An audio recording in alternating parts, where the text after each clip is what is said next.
اور بڑی داڑھی تو آج کل اب ماشاء اللہ تو نہیں کہوں گا، ہمارے اس دیش کا سرووچ پد پر بیٹھا ہوا آدمی بھی رکھا ہوا ہے، وہ کسی کی بھی نقل کر رہا ہو، لیکن یہاں سے آپ اندازہ تو لگا سکتے ہیں کہ اگر داڑھی کے اندر خوبی نہ ہوتی اور داڑھی میں کمال نہ ہوتا تو اتنا بڑا آدمی اتنی چھوٹی داڑھی کو اتنی بڑی نہیں کرتا۔ وہ اگر مقصد چاہے دھوکہ دینا ہی ہو، لیکن داڑھی تو بڑی کر ہی رہا ہے، اگرچہ اس کی داڑھی یہ بتا رہی ہے کہ میری داڑھی جیسے جیسے بڑی ہوتی جائے گی میں اتنا ہی بڑا دھوکہ دیتا رہوں گا دیش کو۔ وہ الگ بات ہے کہ وہ میسج کچھ بھی دے، لیکن داڑھی تو ہے ہی نا۔ تو اب یہ صورتحال ہو گئی۔ مسلمانوں عبرت حاصل کرو، عبرت حاصل کرو۔ تو یہ کامیاب انسان کی زندگی۔ آئیے ایک اور راستہ بتاتا ہوں آپ کو، کتنا ٹائم لگے گا آپ کو۔ اذا قال المؤذن اللہ اکبر اللہ اکبر فقولوا اللہ اکبر اللہ اکبر۔ جب مؤذن مسجد کے مینارے پر کھڑا ہو کر اذان کے کلمات بلند کرے اور کہے اللہ اکبر تو تم بھی کہو اللہ اکبر۔ جب مؤذن کہے اشہد ان لا الہ الا اللہ تو تم بھی کہو اشہد ان لا الہ الا اللہ۔ جب مؤذن کہے اشہد ان محمد رسول اللہ تو تم بھی کہو اشہد ان محمد رسول اللہ۔ جب اذان ہو رہی ہو مسجد میں اور مؤذن یہ کہے تو آپ وہی کہو جو مؤذن کہہ رہا۔ اشہد ان محمد رسول اللہ کا جواب اشہد ان محمد رسول اللہ صلی اللہ علیہ وسلم نہیں ہے۔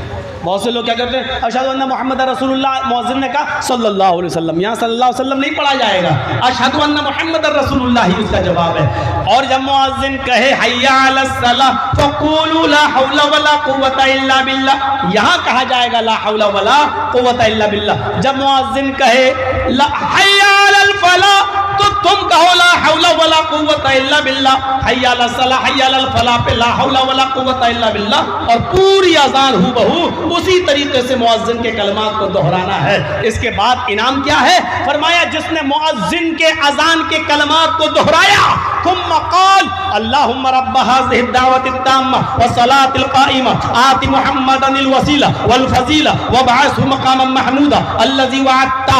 جس نے یہ دعا پڑھ لی، مؤذن کے اذان کے کلمات دہرائے اور اس کے بعد یہ دعا پڑھ لی، اللہ کے نبی صلی اللہ علیہ وسلم فرماتے یہ کلمہ، یہ دعا پڑھنے کے بعد مؤذن کے کلمات دہرانے والا اور یہ دعا پڑھنے والا قیامت کے دن جہنم کے دروازے پر بھی کھڑا ہوگا، اس کو حکم ہو گیا ہوگا کہ اس کو جہنم میں پھینک دو۔ ایسے انسان کے لیے بھی حلت لہو شفاعت یوم القیامہ، قیامت کے دن اللہ کی طرف سے میرے لیے شفاعت حلال کر دی جائے گی اور مجھے اجازت ملے گی کہ ایسے انسان کی میں سفارش کروں اور شفاعت کر کے اس کو جنت کا مستحق بنا دوں۔ لہٰذا میں ایسے شخص کے لیے قیامت کے دن شفاعت کروں گا اور اللہ میری شفاعت کو قبول کر کے اس کو جنت میں داخل کر دے گا۔ اس سے بڑی کامیابی کیا ہو سکتی ہے؟ یہ کامیاب انسان ہے جو انسان جہنم کے دروازے پہ کھڑا ہو لیکن دنیا میں وہ اذان کے کلمات دہراتا تھا اور اذان کے بعد کی دعا پڑھتا تھا۔ اللہ کے نبی فرماتے ہیں میرے لیے اس کی شفاعت حلال ہوگی اور میں اس کو جنت کے اندر لے جاؤں گا۔ ایک صحابی اللہ کے نبی کے پاس آئے اور بخاری شریف کی حدیث تو یہ کہتی ہے وعن ابی ہریرہ رضی اللہ تعالی عنہ عن النبی صلی اللہ علیہ وسلم ان اعرابیا اتى النبي صلی اللہ علیہ وسلم فقال دلنی علی عمل اذا عملته دخلت الجنہ۔ یہ ہے بخاری شریف کے حدیث کے الفاظ۔ حضرت ابو ہریرہ فرماتے ہیں ایک دیہاتی اللہ کے نبی کے پاس آ گیا، ان اعرابیا اتى النبي صلی اللہ علیہ وسلم، ایک دیہاتی اللہ کے نبی کے پاس آیا اور آ کر کہنے لگا اے اللہ کے رسول میں دیہاتی آدمی ہوں، گاؤں دیہات کا رہنے والا ہوں، مجھے شارٹ کٹ میں بتا دیجئے جنت میں جانے کا راستہ کیا ہے۔ دلنی علی عمل، ایک ایسا عمل مجھے بتائیے عملتہ دخلت الجنہ کہ میں اس پر عمل کروں اور جنت میں داخل ہو جاؤں، یعنی میں کامیاب ہو جاؤں، میں جنتی بن جاؤں۔ اللہ کے نبی صلی اللہ علیہ وسلم نے فرمایا، کیا کہا؟ قال تعبد اللہ ولا تشرک بہ شیئا، تم جنت میں جانا چاہتے ہو؟ ہاں، اللہ کی عبادت کرو، اس کے ساتھ کسی کو شریک مت کرو۔ دیکھیے جنت میں جانے کے راستے بتا رہا ہوں، غور سے سن لیجیے، بہت آسان ہے۔ اگر ہم نے ان راستوں پہ عمل کر لیا تو جنت میں داخل ہو جائیں گے اور جہنم سے بچ جائیں گے ہم۔ سن لو یہ عمل، تعبد اللہ ولا تشرک بہ شیئا، اللہ کی عبادت کرو اور اس کے ساتھ کسی کو شریک مت کرو۔ اس کے بعد آپ نے فرمایا وَتُقِيمُ الصَّلَاةَ الْمَكْتُوبَةَ، اور فرض نماز کو پابندی کے ساتھ پڑھتے رہو، اس میں کبھی کوتاہی مت کرو، جب وقت ہو پڑھ لو، فرض نماز کو کبھی مت چھوڑو۔ وَتُؤَدِّ الزَّكَاةَ الْمَكْتُوبَةَ مفروضتا، وَتُؤَدِّ الزَّكَاةَ الْمَفْرُوضَةَ، اور جو زکوٰۃ فرض کی گئی ہے تمہارے اوپر، یعنی 7.5 تولے سونا یا 52.5 تولے چاندی کے تم مالک ہو، یا اتنا پیسہ تمہارے پاس ہے اور اس کو 1 سال گزر چکی ہے تو تمہارے اوپر زکوٰۃ فرض ہے 100 روپے میں 2.5 روپے۔ اب زکوٰۃ ایک مستقل موضوع ہے۔ کسی کے پاس تالاب ہے، تالاب میں مچھلیاں ہیں تو مچھلیوں میں زکوٰۃ ہے یا نہیں؟ کوئی آدمی تالاب میں مکھانے کی کھیتی کرتا ہے، اس مکھانے پہ زکوٰۃ ہے یا نہیں؟ کوئی آدمی کوئلے کا دھندا کرتا ہے، کوئلہ لاتا ہے، اس کوئلے پہ زکوٰۃ ہے یا نہیں؟ یہ زکوٰۃ کا ایک مستقل ایک موضوع ہے۔ میں پورا زکوٰۃ پہ جب بولوں گا تو وہ ایک الگ موضوع ہوگا۔ تو میں یہ بتانا چاہتا ہوں کہ جس نے زکوٰۃ دی اور زکوٰۃ پوری ادا کی، یعنی 100 روپے میں 2.5 روپے، 40 روپے میں 1 روپیہ، تم زکوٰۃ کو پوری طریقے سے ادا کرتے رہو۔ اور آخری چیز بتائی وَتَصُومَ رمضان، اور رمضان کے روزے رکھو۔ اس نے کہا والذی نفسی بیدی لا ازید علی ھذا ولا انقص، اے محمد صلی اللہ علیہ وسلم قسم ہے اس ذات کی جس کے قبضے میں میری جان ہے۔ دیکھیے وہ دیہاتی کیا کہہ رہا ہے، اے اللہ کے نبی قسم ہے اس اللہ کی جس کے قبضے میں میری جان ہے، آپ نے مجھے جو بتایا میں اس پر عمل کروں گا، اس میں کوئی زیادتی نہیں کروں گا اور کوئی کمی نہیں کروں گا۔ آپ نے جتنا بتایا اس پر میں عمل کروں گا، اپنی طرف سے میں اس میں زیادتی نہیں کروں گا اور کوئی کمی بھی نہیں کروں گا۔ فلما ولا، جب اس نے پیٹ پھیری اور جانے لگا، جب مسجد سے اٹھ کر رخصت ہونے لگا، جب مسجد سے اٹھ کر جانے لگا تو اللہ کے نبی نے فرمایا من سرہ ان ینظر الی رجل من اہل الجنہ فلینظر الی ھذا، اے نمازیوں، اے مسجد میں نماز پڑھنے آنے والے صحابیوں، اگر تمہیں کسی جنتی آدمی کو دیکھنا ہو جس نے ابھی تک کسی جنتی آدمی کو دنیا میں نہ دیکھا ہو، وہ دیکھ لے یہ جنتی آدمی جا رہا ہے، دیکھ لے یہ جنتی آدمی جا رہا ہے۔ یعنی یہ آدمی ہمارے پاس آ کر بیٹھا، اس نے کہا کہ میں آج کے بعد اللہ کی عبادت کروں گا، اس کے ساتھ کسی کو شریک نہیں کروں گا، میں 5 وقت کی نماز کی پابندی کروں گا، میں زکوٰۃ بھی ادا کروں گا اور رمضان کے روزے بھی رکھوں گا، میں کچھ بڑھاؤں گا نہیں اپنی طرف سے اور کچھ گھٹاؤں گا بھی نہیں اپنی طرف سے۔ اللہ کے نبی کہتے ہیں یہ کہہ کر جانے والا آدمی جنتی ہے، اور جس نے دنیا میں کسی جنتی انسان کو نہ دیکھا وہ دیکھ لے یہ جنتی انسان جا رہا ہے،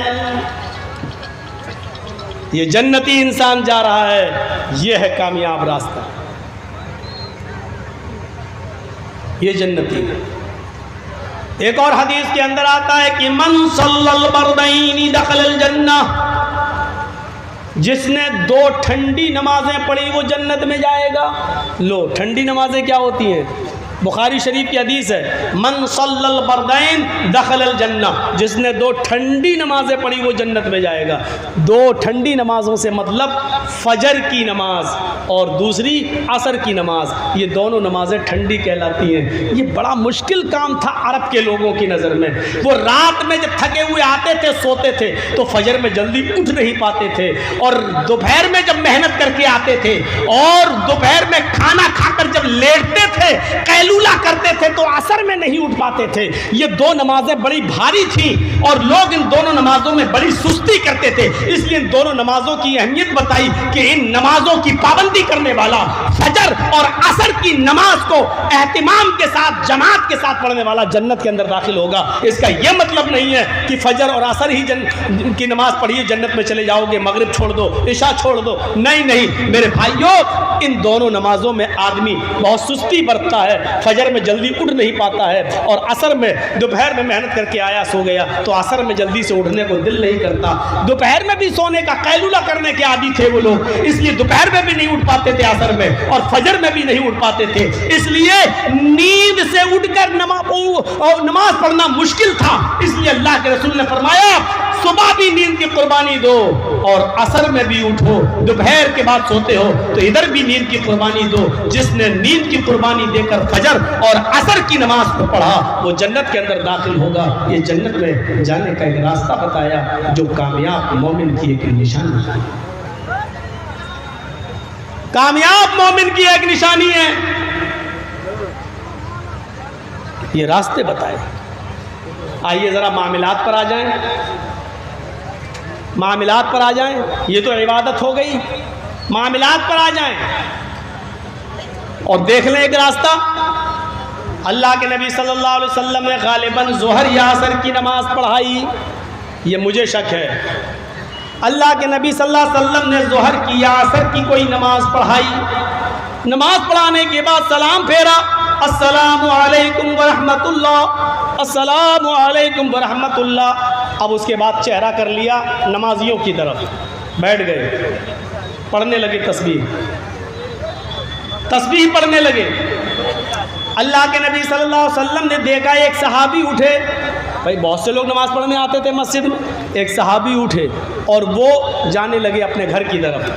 جب وہ مسجد کے دروازے پر پہنچے، چپل اپل پہننے لگے، گھر کی طرف جانے لگے تو اللہ کے نبی نے تمام صحابہ کو مخاطب کر کے کہا من سرہ ان ينظر الى رجل من اہل الجنۃ فلینظر الى ھذا، جو آدمی کسی جنتی آدمی کو دیکھ کر خوش ہونا چاہے وہ دیکھ لے، یہ جنتی آدمی جا رہا ہے۔ پیچھے مڑ کر صحابہ نے دیکھا تو وہ کون تھے؟ حضرت ابو سعید خدری رضی اللہ تعالی عنہ۔ تمام صحابہ سوچنے لگے کہ اتنی لوگوں میں، اتنے صحابہ میں اللہ کے نبی نے انہی کو جنتی کیوں کہا؟ شاید کوئی عمل ہوگا۔ دوسرے دن پھر نماز پڑھائی اور دوسرے دن جب سلام پھیرا تو پھر وہی صحابی اٹھے اور جانے لگے۔ اللہ کے نبی نے دوسرے دن بھی کہا جس نے جنتی آدمی نہ دیکھا وہ دیکھ لے، جنتی آدمی جا رہا ہے۔ تیسرے دن بھی آپ نے نماز پڑھائی اور نماز پڑھا